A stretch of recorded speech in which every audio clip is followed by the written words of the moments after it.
Yung ating mga face mask, face shield, para lang po ito. Para makatugon tayo sa lahat ng tama. Ayan. Kami na pagpasok dito, ganyan ang ginagawa namin.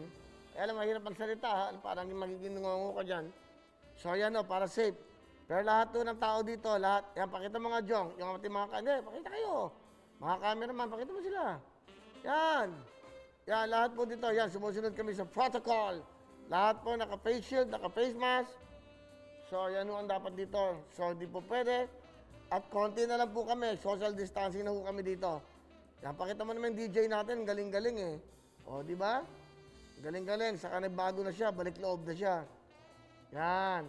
DJ Mervin. Okay, so dapat to, para mag-safe tayo, tandaan nyo, face mask, face shield. Pero ako naman, walang katabi, kaya okay lang. So, yan na yung mga kulay. Ito pa namimigay po ng wawawin ngayon. Pag nakakita kami dyan, nagkakariton. Yung mo ng jacket, sabi ko, nagkakariton dyan, yung mga walang mga face mask, face shield, ayan o, ito naman kulay ng Shopee. Yan o. Maganda to ha. Mahal lang eh, no? Maganda to. Yung gitarista natin eh, siya to business siya eh. Magkano ba ito? 1,000 mahigit? 900 lang? Di. 152 ha? 900. Mahal to. Yumaman, nakapagpatayo na nga ng bahay, kakabili ko nito. Nakapagpatayo na siya ng bahay. Di makikita ko, kuya, meron po akong binibenta. Ilan yan? 5, payang 5. O, di ba, pinamimigay ko naman. Para lahat tayo safe, di ba? O, yun. So, marami pa naman tayong pwedeng ano yun. Yung iba nga, 20 pesos lang eh, di ba? Para safe lang. So, yung mga nakikita natin ho, sa daan, pinamibigyan ko yung mga nagkakariton. Hinihintuan namin yan. O, bigyan mo mag-jacket, saka face mask, sinasabihan namin. Kaya lang, siyempre, alam nyo na, maingat. So, hindi naman dahil para magdiri ka sa kanila, para safe lang tayong lahat. So, ganun mo dapat ngayon. Hindi porque, may iba dyan, ayaw magpa-picture, really, hindi ho. Kailangan maging safe tayo. Para hindi nyo ako mahawahan, hindi ko kayo mahawahan. Kung sakali, maingat ko tayo, dapat alam nyo naman. Naku, Diyos ko po, kung nakikita nyo lang sa news. Di ba, nakakalungkot kanina, napanood ko sa news. Yung isa ho, di ba, kumbaga, hirap kasi sabihin, pag namatay, sakit, di ba? Parang gano'n, sumakalabi ng buhay, pero doon siya sa loob ng sasakyan. Di ba? Parang hindi man lang siya nakita ng pamilya niya.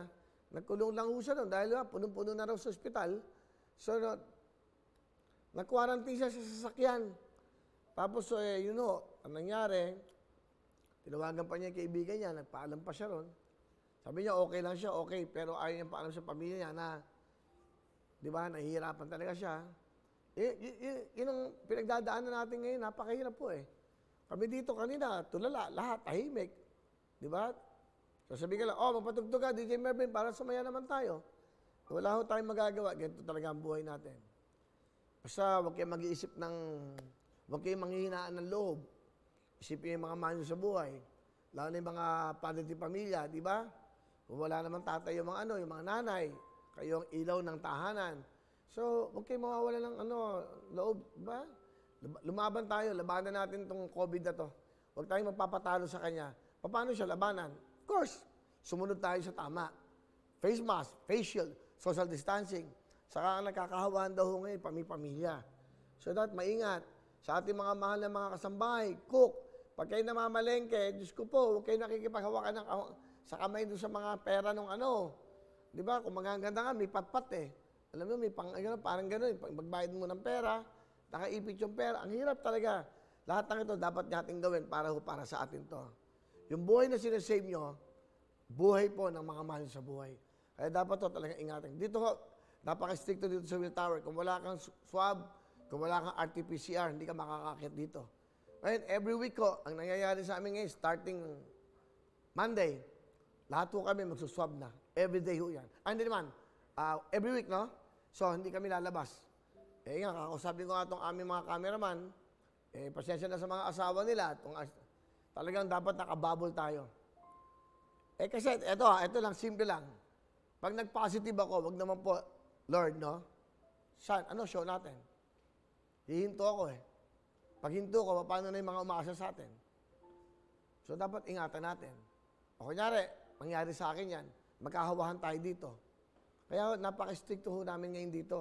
Pati pagkain namin, Diyos ko, isang di pa. dati sama-sama kami.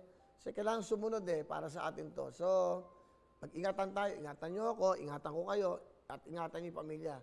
Simple lang, pag nagka-positive ako, quarantine ng 14 days. Pag nagkasakit ako talaga, paano na? So, paano yung 23 million na 22 million na umaasa sa atin? Di ba? Ingatan natin lahat yan. Kaya yun lang para payo yan. Okay, magalala. Mahaba naman ang oras natin. Mahaba naman ang araw natin, Monday to Friday.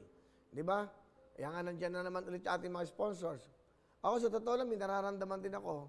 Hindi naman parang masakit minsan yung tiyan ko, Kaya sabi ng doktor ko, huwag ka muna pumunta ng ospital. Minsan, nahihilo ka. Di ba? Bakit? Minsan, 150 ang blood pressure ko. 110, minsan, 100, 150. Bakit ganun? Kasi doon ako makapunta sa ospital. Dati lagi ako nag-executive check-up para maging maayos. Ngayon, almost 2 years na. Hindi ako nag-executive check-up. Meron ako nararamdaman minsan dito, parang namamanid. Hindi ko alam kung ano to. Tinitiis ko. Para lang dito. Siyempre, ganun talaga. Hindi ko maintindihan. Hello mga kapuso! Ako po si Ipon. Minabati ko unang-una dyan mga kaipo natin, mga kaskwami ko dyan. Nagustuhan nyo ba ang video na to? Marami pa kaming inanda para sa inyo. Mag-subscribe lang sa Wowin YouTube channel. Tsaka, don't forget to hit the bell button para lagi kang updated. Yun lang!